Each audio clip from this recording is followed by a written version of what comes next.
and go. Hello, you are listening to the Natural Healing Show for UK Health Radio. I'm your host, Catherine Carrigan, medical intuitive healer, Amazon #1 bestselling author.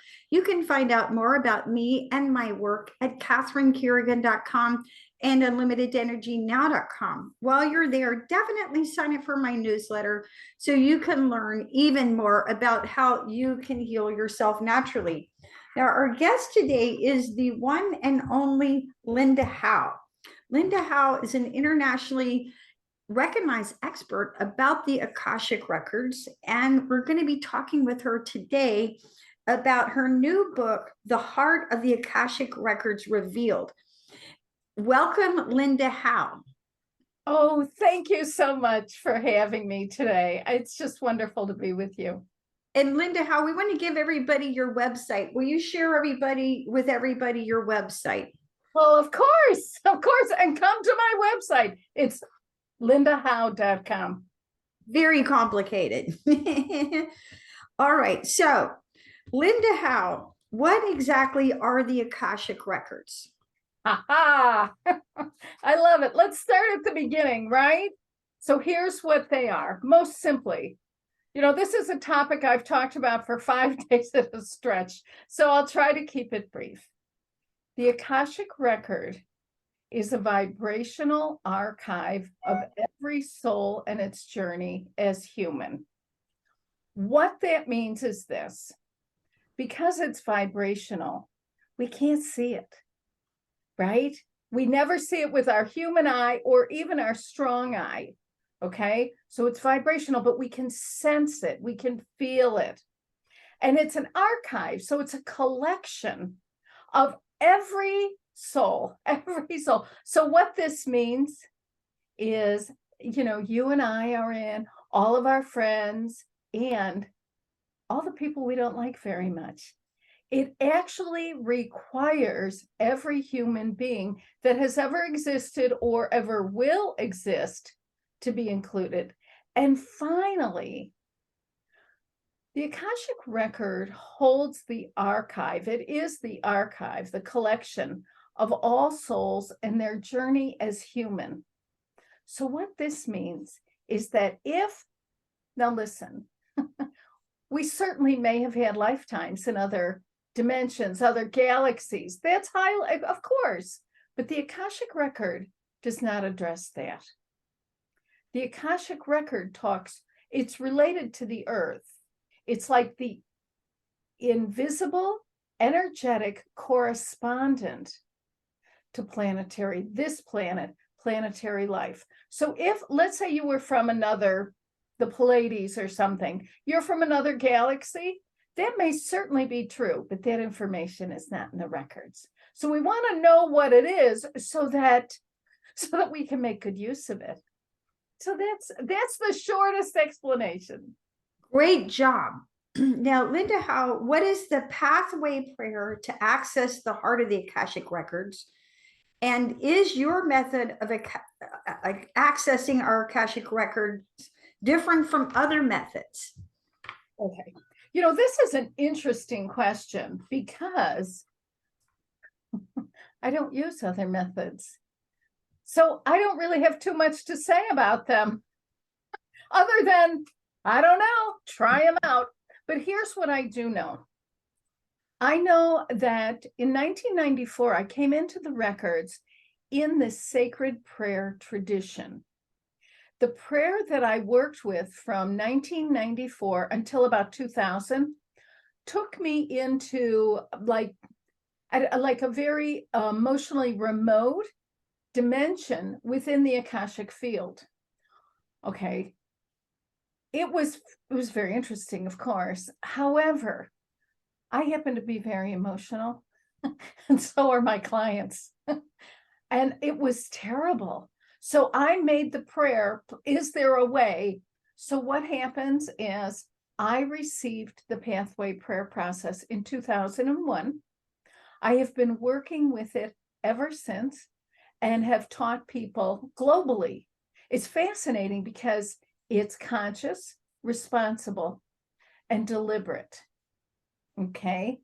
what it does is, in using the prayer, it takes us into the heart of the Akasha, the emotional, it's like the emotional crossroads of this energy body.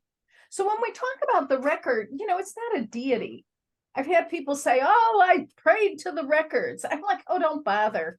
Because it's right. It's not a deity. It's not a religion. It is a field of really pure light energy. Akasha means, primary substance, that from which all things are formed. So this field is where we can find all kinds of things, but going into the heart of the record is where most human beings discover for themselves the intersecting zone of their heart, of course, their emotions, their thinking, the mind, and their will, the actions they've taken, not only this lifetime, but other lifetimes.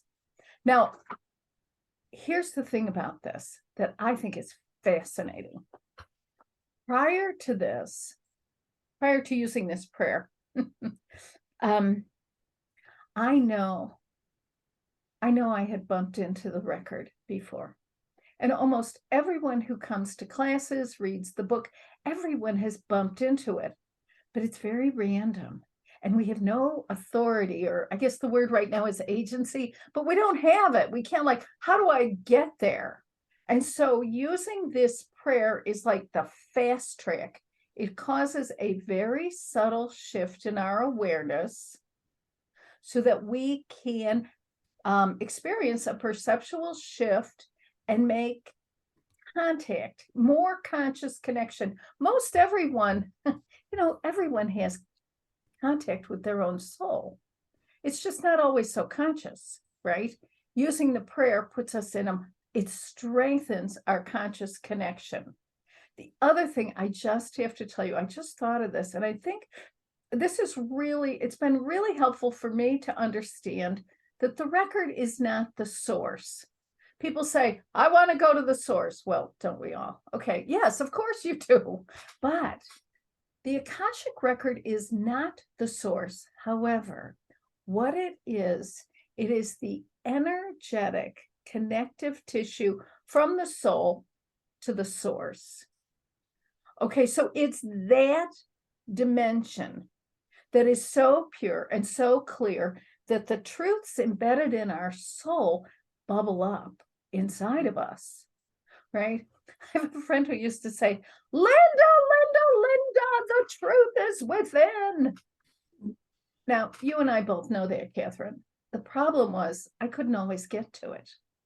But see, when I move into the record, I have a shift in my awareness sufficient. I'm not out of it. I remember everything, but the shift is sufficient to register these impressions and to begin to describe what, it's not a hard science. I like to think of it as a soft science. It's not even really a science, but it's soft. And so, we know that energy moves on the formed word. And so as we describe what it seems like, the energy moves. We don't even, if we're right, it gets stronger. If we're wrong, it gets weaker.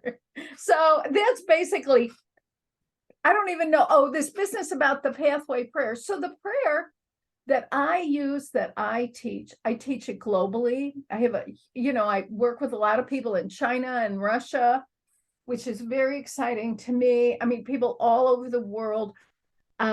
So the prayer is very effective, no matter who we are or where we are, right? No matter our station in life. It's really, which is very exciting, right? It's very new. So does that answer your question? Thank you.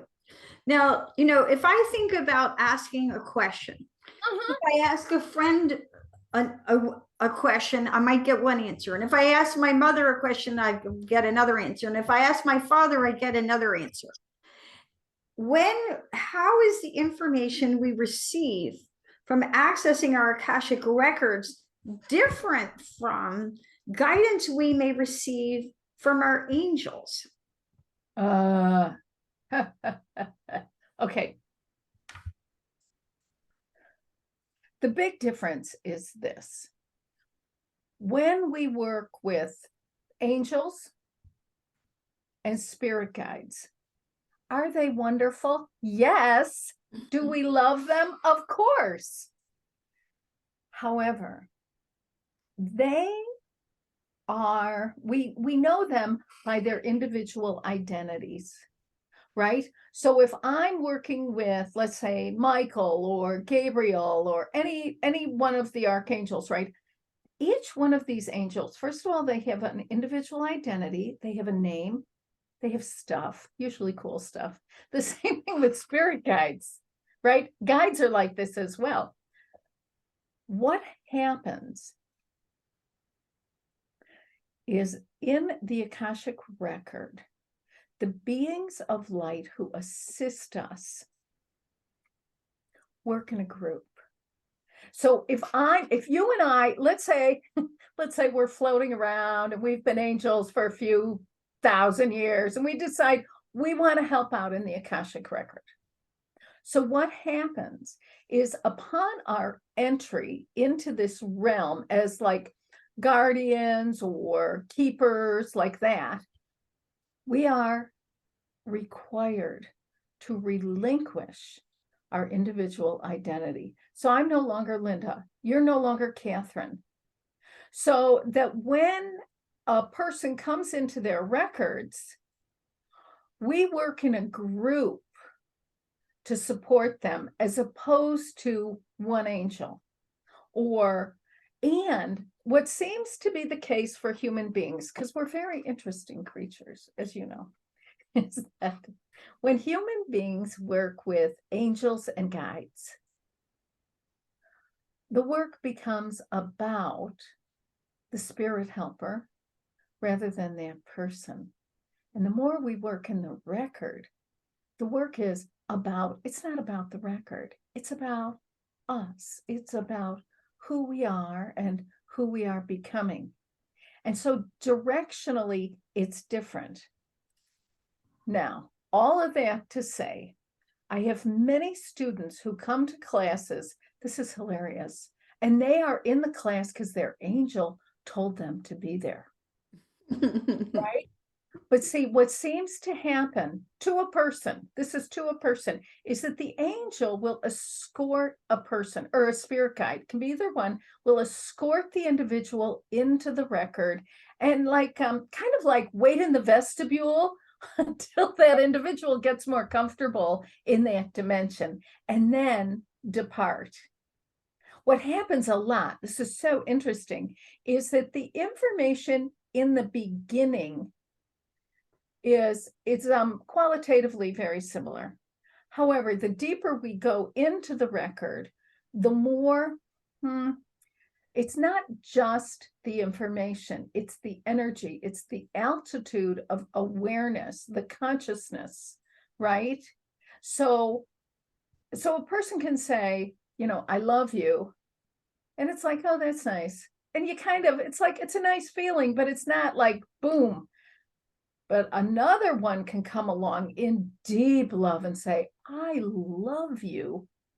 And the energy just, we find ourselves awash in the energy of being loved.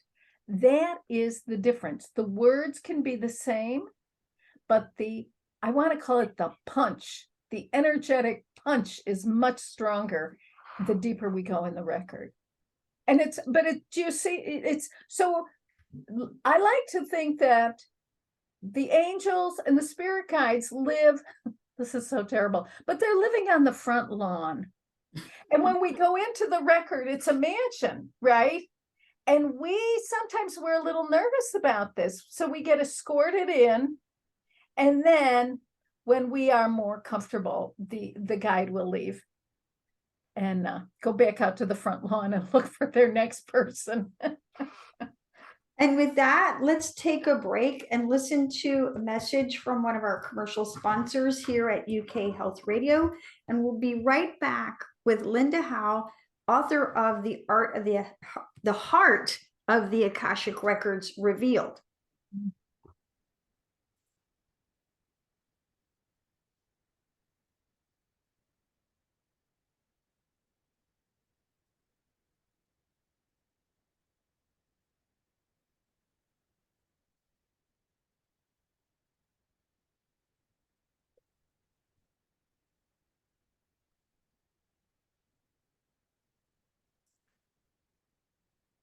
Linda Howe, author of The Heart of the Akashic Records Revealed. What kind of information do people typically receive when accessing our Akashic records? So here's how this goes. Okay. We know that everything is in the record, right? Every thought, every feeling, every action for who we are, the entire soul's journey. So that's from the beginning till the end of time. You know, that's a lot of information. That's bigger than Macy's. Let's face it. This is huge. However, what will connect us with useful information are the questions we have about our human experience in life right now. Because the question, the more alive the question, the more alive the answer. Now, what's fascinating is sometimes people come in and they have questions. Here's the thing. If someone comes in and says, I just want to know what the records say about me. Well, it's time to grow up and take some responsibility. What do you, the person, want to know about? Why would someone come for a reading? It's often my question. Why did you even make this appointment? Right? Because then we get to the real question, and that's where the juice is. So it can turn out, here's the thing. It can be someone is having difficulty with parenting, with partnering, right? Whether the partners are like romantic relationships, you know, spouses like this, or even business associates or bosses or employees. I mean, so, you know, everything's about relationships. So it's all about, you know, what are the challenges we're facing? The other thing that we see is it's also, if someone comes in and they have a health concern, we can look at that from the perspective of the record. Now, the record doesn't cure anything. It doesn't change things. But what it does, working in the record, you know, it's a space of unconditional love because it's spiritual. And in this space, it is safe and easier to recognize the true nature of the distress and the causes, whether the cause, because there's no right, whether the cause is from this lifetime, which because, you know, I mean, we live in an accelerated time, right? And there's a lot of garbage out there, but that's all right, because sometimes the causes are from this life, sometimes they're from 700 years ago. You know, makes from a record standpoint, it just doesn't matter. Right? What matters is that we're open to recognize the truth, take responsibility. Like I love, you know, I have a son, and my son is 29 and he is adorable. He's getting married in October. I am so excited. I could just, you know, anyway. And the girl is perfect. You know, it's really wonderful. But here's my challenge raising this guy. He's very creative.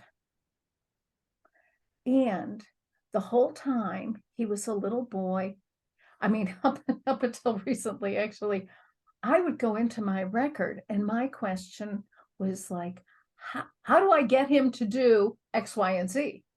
And the record would be, oh no, you don't have any authority there.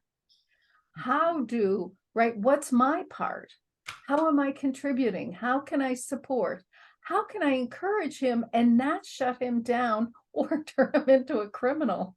You know, I mean, we all love self-expression, but come on, let's stop at the stop signs. So the record will always put the attention back on the person asking to look at their part. And the thing that's great about the record, it's a dimension of unconditional love, kindness, respect, like that. And so whatever we do, there's no condemnation. Like there's no, you know, somebody lurking behind a curtain laughing at us. There's none of that. It's like, well, of course you did that. given where you were in life, of course you did that. So when we're in the record, we look for the valid reasons we made the choices we did. Because every one of us, we only make positive. The only kind of choice we can make is the best one at the time. Nobody says, oh, that's a great choice. Forget it. I'm not doing it. I'm going to do this other one because I want to ruin my life. No, no one ever does. Now, listen, just because it turns out that the job, the spouse, the living situation go to the dogs, but these things happen. But when we look at the point of origin, every selection we make is really to empower us to experience more love and then to share it with others. Otherwise, we'd make another choice. I haven't met a stupid person yet. So Linda Howe, let's talk about the power of questions. So I'm going to use the analogy with my work as a medical intuitive healer. Sometimes people want a general healing and that a general medical intuitive reading, and that's fine. And I can sit there for 2 hours and tell you everything that's wrong with you, and I'm joking, at which point, you're just going to be reduced to tears. What's the point, right? Okay. What I find more interesting and actually more helpful, let's say you're having trouble getting pregnant. Well, it's like, what are the root causes of that? Or you have digestive problems, or you can't sleep, or you've been trying for 20 years to get well, and what are the payoffs? So I like to be practical and very practical. Oh. I work with what I refer to as actual humans, as opposed to the ones in the textbooks who are perfect and do everything you tell them and are willing to go on weird. You and I see the same people. Yes, actual humans, right? Right, with real issues and lives. Yeah. So to me, when I'm doing a medical intuitive reading, I like to be practically focused and focus on questions that they're able to wrap their head around, right? Not everybody's going to be willing to go on a special diet. Not everybody's going to be willing to make all these changes. So what are the changes? It's critical point analysis. What are the changes this actual human is going to be capable of making at this time, right? So when it comes to the records, what are the best kinds of questions we should be asking? The most helpful kind of questions when we're in the records. Okay, this is interesting, right? I have to laugh. I love what you're saying. What I have found to make the most positive difference in the shortest amount of time, right? Because we don't have that much time. I mean, whatever we have what we have. But here's the thing. So if you come for a reading and you are having difficulty with, I don't know, some health situation, okay? And you want to get to the bottom of it. Well, actually, what you want is to feel better. And you're very desperate. You're like on the edge of your seat. Okay. I'm going to go into your records and I'm going to say, Catherine has whatever you have, right? A stomachache. What is the positive? First of all, where did it start? So we find out that perhaps not this life, perhaps, I don't know, not that long ago, 100 years ago, 200 years ago, you ate something that was bad and you were very sick. Okay. Now, I'm in your record. I have this sense that you don't fit. You're like, oh boy, right? Now, here's the thing.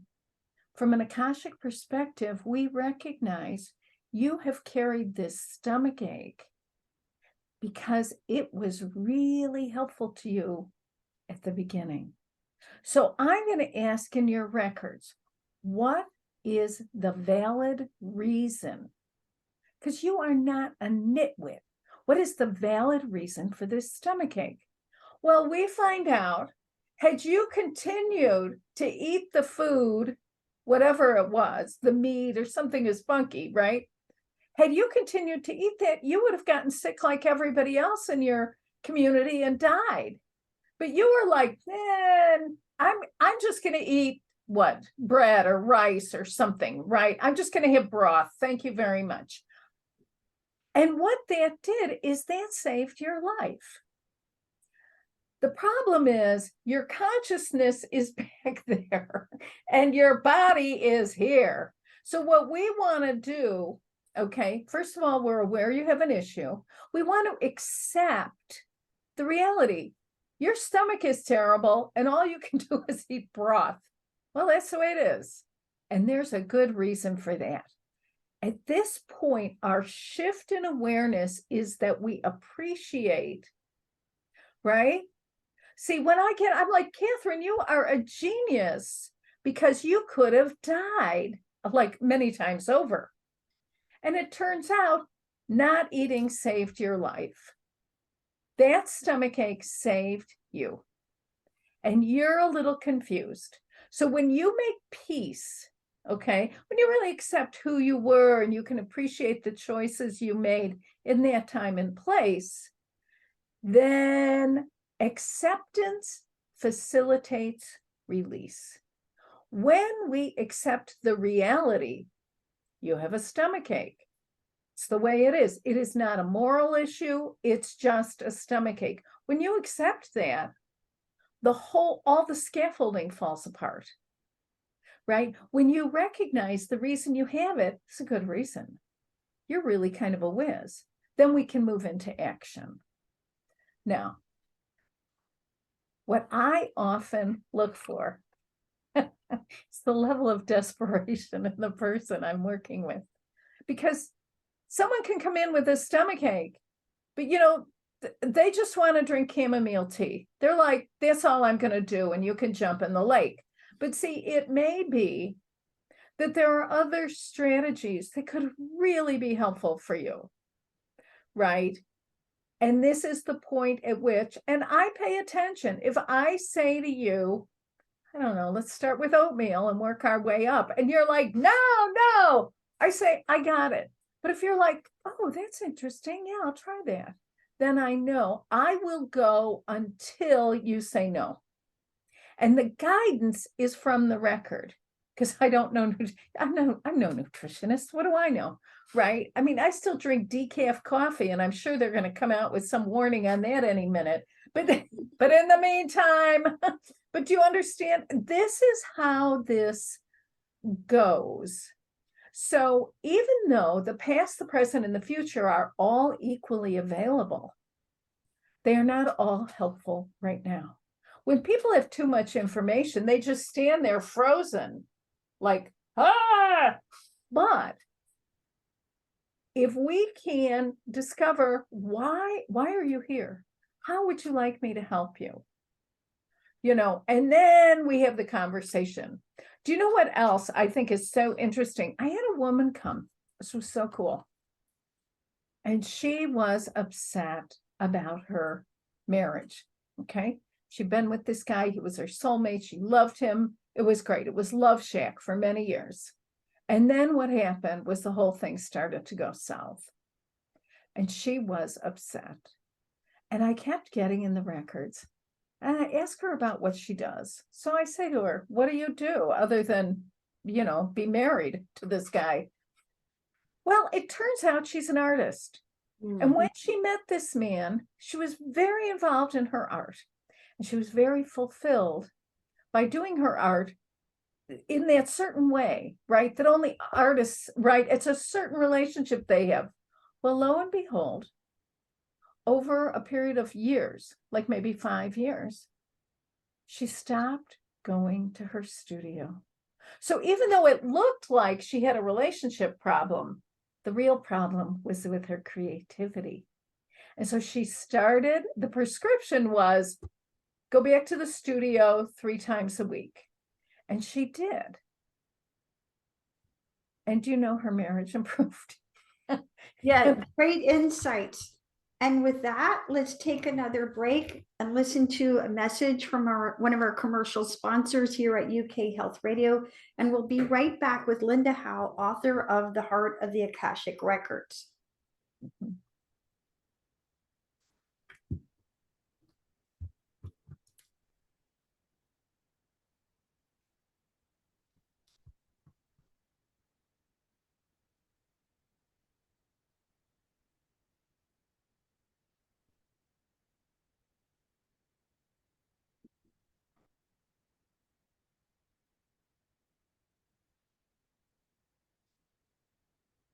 Linda Howe, our author of The Heart of the Akashic Records Revealed.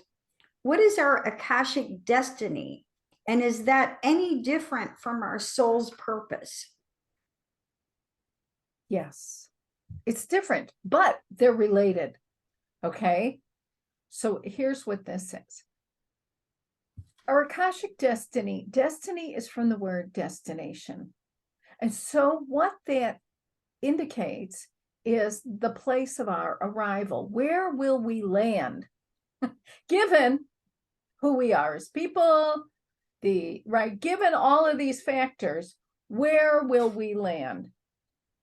And that's our destiny. Our destiny is encoded into the imprint of our soul. It's fixed. It's not changing. Destiny. The other thing that's important about our destiny is that it spans our countless incarnations. Okay. Then within each lifetime, we have soul's purposes. Now, soul's purposes are the unique individual ways which we activate and really unleash that infinite love within ourselves.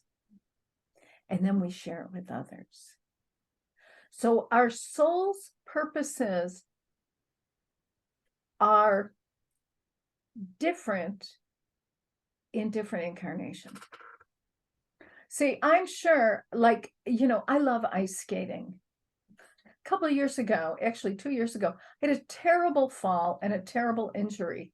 Okay, my career is over. Not that I was ever the greatest skater, but I loved it, right? Now listen, no one in my family skates. I think, what the heck is this? I really have come to understand that in a prior life, I was a skater because I love it. Okay. It's all, so we see that soul's purposes can be carried through, but I will not be a professional skater, an Olympic skater. It's just not going to happen. Especially at this point in the story. Okay. Now, the soul's purposes contribute to our ultimate destiny. So when I'm engaged in activities or I have the attitudes, the approach of unconditional love, what happens is it's like I'm building a path with bricks. That's my destiny. And it connects lifetime to lifetime to lifetime. Okay. And what the bricks are made of are my soul's purposes. And that's the relationship of those two. Does that make sense to you? Yes. Now, what are your fundamental principles for healing in the Akashic Records? Because so many of us can go into judgment, right? Oh, this is, so at the ego mind level, we'll go, that's a bad person. Or the ego level is just full of labels. And it really is. And it's so entertaining. And if it was helpful, I would say, let's go. But it's not. It's like it stops us. So from an Akashic perspective, okay, this came as a shock to me, as you can imagine. There are no bad people. It's a unified field. So it's not dualistic, good, bad, right, wrong, like that. No. There are, however, varying degrees of individual ability to receive and express love, to experience and express love. Okay, so That's one thing. All people are good. Fundamentally, the next thing is every choice, every selection that anyone ever makes is based on an innate desire to expand our sense of feeling loved and safe. Now, the problem with this is that, like if we take somebody like Hitler, here's the problem. Did he have bad behavior? Yes, terrible behavior. However, in his heart of hearts, he believed that if he could just destroy these populations, he would feel better. This was motivated by his erroneous understanding, but it was motivated by this deep desire to feel loved and safe in the world.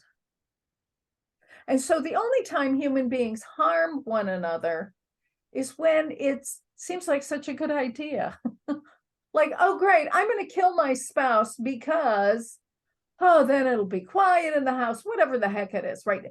This is what no one ever consciously says, I'm going to be terrible just for fun. If their behavior is what we call negative, harmful, really harmful behavior, it's because somewhere deep inside they have the misunderstanding, but it's an understanding, right, that taking this action will make them feel loved and safe. That is primary in the records. And once we get that, do you know what the other thing is? This blew my mind. Every human being in existence has been a victim. It's what has happened on the planet. I mean, what are we going to do? So people come there like, I'm not going to be a victim. I'm like, okay, great. Good luck. Let me know how that goes. Because everybody, this is it's part of the human journey. And what I discovered, this blew my mind in my own records, because I went in, because, I didn't want to be a victim. Oh, I was mad. I didn't want to be a victim of my family and this and that. So I go into my records and I'm like, what about this victim stuff? And lo and behold, the understanding that's presented to me is that until I accept and appreciate myself for being a victim, I cannot transcend it. That, restored my hair color. No, I'm serious. It blew my mind.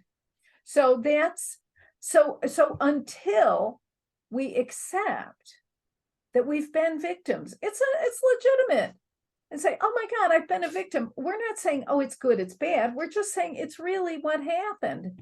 What I find, Linda Howe, when I'm doing my medical intuitive readings, that often the people that we view as our biggest perpetrators, like the most evil, awful people in our lives, on a soul level, they're actually our best friends. They're the ones for whom, that cause our spiritual growth, that cause us to go to therapy, that cause us to do the deep inner work, who awaken, right? Who awaken our strengths, who teach us how to forgive, who teach us how to love, who teach us what's actually super important in our lives. That's so good, because, and it's confusing, right? It does not make sense. It doesn't make sense. See, I want to learn about love through people who love me. I don't want to have to learn about love from bumping into people who are schmucks. Right? I'm like, wait a minute, because the opportunity is to discover that the person who is loving in any situation is me. So I think what you and I are both talking about in both my work as a medical intuitive healer and your work as an Akashic record reader is there is no judgment. No judgment, no. And you have to learn to see things from this larger perspective. But you know what this is? You're right. It's the learning and the growing, right? It's growing into that perspective. It's an altitude of awareness, growing into it. I have to tell you, for many years, I would go into the record and I thought, this record is just too nice to me.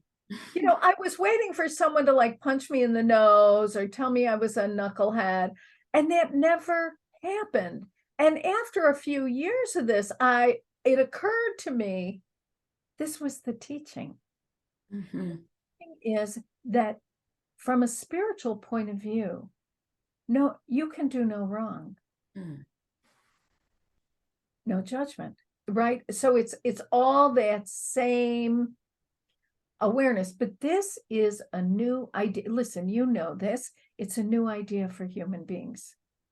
Our religions are based on it, our governments are based on it, our banking is based on it. Everything is based on good guy, bad guy, good decisions, bad decisions. And the true spiritual understanding is that whether we like it or not, there's a place for everything, and we're all on a growth continuum. The way I like to explain it is that it's all one vibration, but within that one private vibration, there's pepper and there's salt. And when I need salt, I don't need pepper. Right? That's right. That's great. That's great. Yeah. It's really interesting. Yeah, I have to think about that. Yeah. Yeah, different vibrations. Now, Right. how can we use our Akashic records to release limiting patterns? Ah, the key, if there is a key, the key is to look in the record and discover the valid reason we have this pattern. Okay, once that is achieved, recognized, acceptance facilitates release. As human beings, we are creatures that love to understand. And if something seems like a bad idea, there's going to be no understanding. And so what we're looking at is, what was the good reason that I have this pattern? This was so great. A few years back, I had a situation, and my pattern was this. I had this idea that if I spoke up for myself, I would get killed. Okay, now listen, that's a little crazy because no one's ever held a gun to my head. Do you understand? But the feeling, I was like, okay. I looked around me. I have 5 sisters. I have mother, blah, blah, blah. All these women around me, the sisters, the aunts, the grandmothers, they all seem to do the same thing. I'm like, well, so now I'm mad at them. Anyway, I go into my record and I ask, what? And I'm mad about it, right? What the heck is this? Blah, blah, blah. I want some good role models, whatever. I go into the record and I ask, what the heck is this? And when did it start? Here's what I get. I have this awareness of myself. I am a little girl. I am holding on to a woman's dress, like house dress. Okay. It's my mother. We are in some tragic, some hut, like in Poland or someplace. There is a war. There are about 5 kids. There is no father. And there are soldiers in the house with guns. And my mother is mouthing off to the son, because my mother, she's going to protect her kids, right? She's like, rah, rah, rah, get out of here. And the soldier says, if you don't shut up, I'm going to have to kill you. My mother, of course, doesn't care. I mean, he's like 18. And with this, he shoots her. Okay. And she dies. In that moment, I made this decision that if I spoke up, it was very dangerous and I would probably get killed. Now, at the time, that was a great idea. And I went on to teach that to my children and my children's children. And I wake up in this life. And Catherine, we are our own ancestors. So I wake up in this life, I'm like, whoa, so when I was like, instead of being mad at everybody and looking for like a good role model, I was like, gosh, that saved my life. Game changer.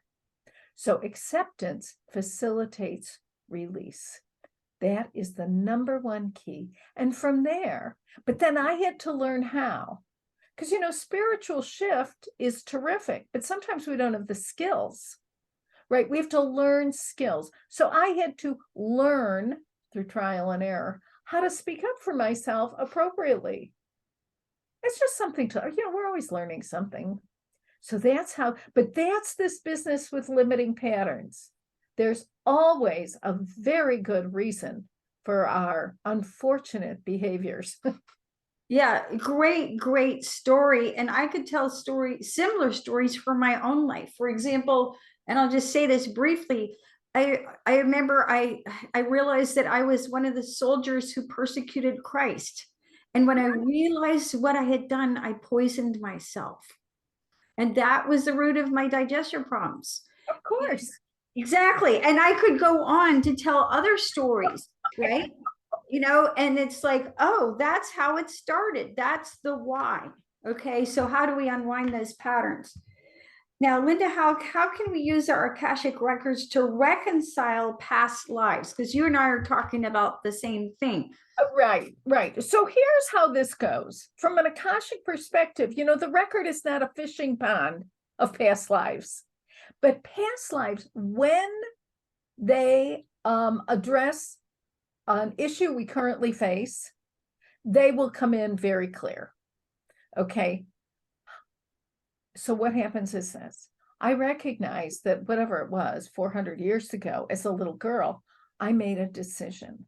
So instead of being mad at myself, mad at that little girl, I get the privilege of embracing that part of myself.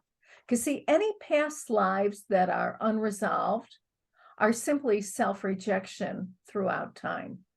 And so the idea is not to send light to the soldiers or my mother, whatever. Don't worry about them. The idea, right? Because everybody's on their own. The idea is to embrace that part of myself.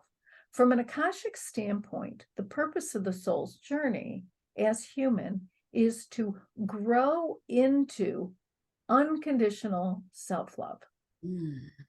Okay, so that means very heavy, very tall order, I must say. That means that I have the opportunity to accept and appreciate myself, no matter what I've done, no matter what I haven't done. So that's how that works. Does that, yeah, it's fascinating how it works. The other thing is, once we make peace with ourselves for, decisions we made and things we could do or not do, once we do that, usually within a couple of days, we don't even think about the past life anymore. It's over. It's gone. We are no longer triggered by the behavior or any of the people who are associated with it. Great information. And I do agree that when we really understand, why we did that, like when I understood what happened to me and drinking the poison, once I realized that I had helped to persecute Christ, it was like, that was the root of my depression. That was the root of my digestive disorders. How can I forgive myself? How can I learn to be more self-accepting of all of my mistakes, no matter how huge they are, right? Right. So Linda, any final thoughts for our audience?